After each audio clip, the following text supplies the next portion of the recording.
Nguhaye ikaze kuri wewe wahisemo gukurikira Vivo Telex TV. Ndakwifuriza kuzagira Noheli nziza n'umwaka mushya muhire wa 2026. Reka nkwibutse ko niba utegura kujya mu kiruhuko cyangwa kujya gutembera, Vivo Adventure ibigufashamo ikakwigira urugendo rwose bakakujyana aho wifuza kujya hose kandi ku giciro gito. Nta kindi bigusaba ni ukujya kuri website yacu ni www.vivoadventure.com ukabona amakuru arambuye yose na serivisi dutanga. Mbahaye ikaze rero kuri Vivo Telex TV. Uyu munsi ngiye kubereka ibihugu 10 byo muri Afurika bitekanye bifite ahantu heza nyaburanga kandi hahendutse wasura mu mwaka wa 2026 kandi ukishima wowe n'inshuti ndetse n'umuryango wawe. Bamwe batekereza ko gufata ikiruhuko ukajya muri Afurika biteye impungenge, ariko baribeshya kuko bitandukanye n'ibyo bumva ndetse n'ibyo batekereza. Ntiwibagirwe gukora subscribe kugira ngo tujye tubana umunsi ku wundi. Tugiye guhera ku mwanya wa 10 w'igihugu ukwiriye gusura bikagutwara amafaranga makeya kandi ukishimira ubutembere. Ku mwanya wa 10 turasanga igihugu cya Tunisia. Ku madolari 25 ubona hoteli nziza yo kubamo muri Tunisia. Tunisia ni igihugu cyiza ku mukerarugendo. Aha uhasanga umujyi wa kera uri mu murage w'isi wa UNESCO. Ahangaha kandi wafata n'umwanya ukajya ku mazi ukajya koga, hanyuma ugafata ibyo kurya bitandukanye kandi ku madolari 10 gusa. Transport yaho iraboneka vuba kandi ku giciro gito. Tunisia iri mu bihugu bifite umutekano muri Afurika. Utembera mu mudendezo amasaha yose, ufite amafaranga makeya kandi ushaka gutembera ahantu heza wajya muri Tunisia. Ku mwanya wa 9 turasanga igihugu cya Senegal.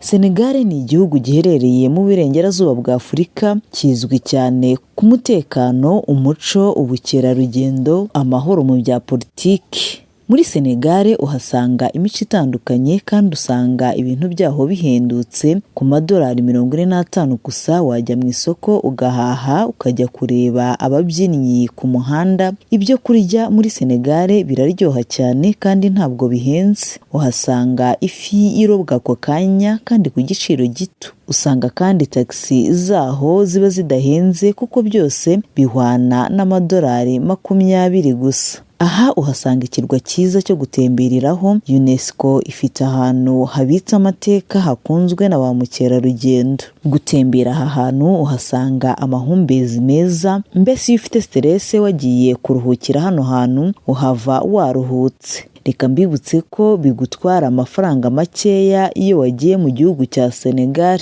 Ku mwanya wa 8 turahasanga igihugu cya Malawi. Malawi izwi ku izina ry'umutima wa Afurika ndetse n'urugwiro. Ku kiyaga cya Malawi uhasanga amazi meza, ba mukerarugendo bakunda kujya kuhogera, ndetse uhasanga na hiking, amafi atandukanye ndetse na hoteli nziza kandi zidahenze. Abaturage baho bakunda abantu cyane. Kuhatemberera ni umunyenga, aho uhasanga inzovu n'izindi nyamaswa zitandukanye. Ku mwanya wa 7 turahasanga igihugu cya Namibia. Ni igihugu giherereye mu majyepfo ya Afurika, kizwi cyane ku butayu bunini. Usanga abantu bahatemberera. Uhasanga igicu cy'ubururu, uhabona ibintu byinshi bitandukanye utazibagirwa. Ni igihugu cyiza ku mukerarugendo, aho usanga umujyi wa kera uri mu murage w'isi wa UNESCO. Ahangaha kandi wafata umwanya ukajya ku mazi ukajya koga, hanyuma ugafata ibyo kurya bitandukanye ku madolari 10 gusa. Transport iboneka vuba kandi ku giciro gito. Uhasanga National Park, usangamo intare, ingwe n'izindi nyamaswa. Kumara umwanya ureba inyamaswa zinywa amazi zikina birashimisha cyane. Utembera uri kumwe n'abakuyobora kandi ku giciro gitoya cyane. Ibi bigutwara hagati y'amadolari 50 na 60. Ku mwanya wa 6 turasanga igihugu cya Zambia. Zambia ni igihugu ujyamo ntubashe kwibagirwa ibyo wahabonye. ubona Victoria ihuza Zambia ndetse na Mozambique, tukahasanga National Park ndetse n'ikiraro kiri hejuru aho ureba imisozi n'ibibaya, amazi, ibiti n'ibindi bitandukanye. Igihe cyiza cyo kuhaza ni mu kwezi kwa 12. Aha haba amahumbezi kandi amacumbi ntabwo ahenze, ndetse uhasanga inyamaswa zitandukanye nk'agasumbashyamba. Uhasanga amazi meza ndetse n'amahumbezi ku bahatembereye. Ntiwibagirwe gukora subscribe kugira ngo video itaha uzajye uhita uyibona. Ku mwanya wa 5 turasanga igihugu cy'u Rwanda. U Rwanda rufite ahantu heza cyane hakundwa na ba mukerarugendo kandi hasurwa cyane. Iki gihugu cyamamaye ku mutekano ndetse cyateye imbere cyane, kizwi ku isuku idasanzwe. Aha uhasanga Volcano National Park. Iyi parike usangamo ingagi nyinshi, gutemberamo bigusaba amafaranga 1500. Ku bijyanye n'ibyo kurya, transport n'ibindi bitwara hagati y'amadolari 30 na 60. Gukoresha bisi rusange ndetse ukarira muri restaurant bitwara amafaranga make. Ibiryo byo ku muhanda biba bihendutse cyane. Umujyi wa Kigali rero ni umurwa mukuru w'u Rwanda. Niwo mujyi usukuye muri Afurika. U Rwanda rwateye imbere cyane ku buryo bituma uhasohokeye wese atagira irungu kandi ahava yishimye. Ku mwanya wa 4 turasanga igihugu cya Ghana. Ghana ni igihugu giherereye mu burengerazuba bwa Afurika, kizwi cyane ku mateka yacyo akomeye. Iyo ugeze kuri Cape Coast Castle, ahantu ndangamateka hafitanye isano n'ubucakara, muri Door of Returns iyo abacakara banyuraga muri uyu muryango ntibasubiraga mu gihugu cyabo. Ishyamba ry'inyamaswa n'umusozi rifite muri Canopy Walkway hakundwa n'abantu benshi batandukanye. Amahoteli n'amahumbezi yo ku mazi biri mu bikundwa na ba mukerarugendo kandi ntabwo bihenze. Ghana iratuje kandi ifite umutekano. Niba ushaka gutembera kandi udafite amafaranga menshi, wajya muri Ghana kuko ni ahantu heza kuri wowe. Ku mwanya wa 3 turasanga igihugu cya Uganda. Uganda ni igihugu giherereye mu burasirazuba bwa Afurika. Uhasanga ingagi muri Uganda. Uganda iri mu bihugu bitatu ushobora gutembereramo ufite amafaranga make kandi ukabona ibyishimo, kuko ibintu byaho ntabwo bihenze, guhera ku madolari 25 kugeza kuri 45. Ahangaha uhasanga ingagi, ingwe, intare n'izindi nyamaswa zitandukanye. Amasoko yaho usangamo ibintu byinshi bitandukanye kandi bidahenze, ndetse na transport yaho ntabwo ihenze. Uganda hari umutekano kandi ibintu byaho ntibihenda. Ku mwanya wa 2 turasanga igihugu cya Egypt.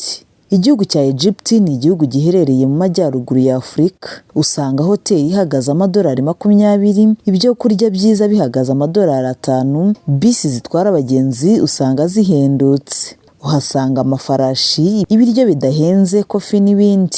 Ku mwanya wa 1 turasanga igihugu cya Morocco. Morocco ifite ahantu heza nyaburanga kandi hadahenze. Ku madolari 20 na 25 ubona ahantu heza ho kurara muri hoteli. Uhasanga amasoko meza kandi adahenze, aho usangamo ibintu byinshi bitandukanye. Gusohoka ku mugoroba aho wishima bagususurutsa. Ahangaha uhasanga abantu bari gususurutsa abahatembereye, bazunguza imiriro bigashimisha benshi. Morocco igira gari ya moshi igutembereza hirya no hino. Ku madolari 20 yawe wajya guhaha mu isoko rya Morocco ndetse ugatembera aho ushaka hose, ukishima ukaryoherwa n'urugendo. Rero niba utarajya muri ibi bihugu waragize ikibazo cy'ubushobozi, tukumaze impungenge kuko ibi bihugu kubijyamo ntabwo bihenze cyane. Bisobanuye ko bitagusaba budget iri hejuru kugira ngo ube wakwerekeza muri ibi bihugu ugiye kwitemberera ngo uruhuke mu mutwe. Reka gushimire wowe twabanye muri ino video. Niba utarakora subscribe, turagushishikariza gukora subscribe kugira ngo tujye tubana umunsi ku wundi.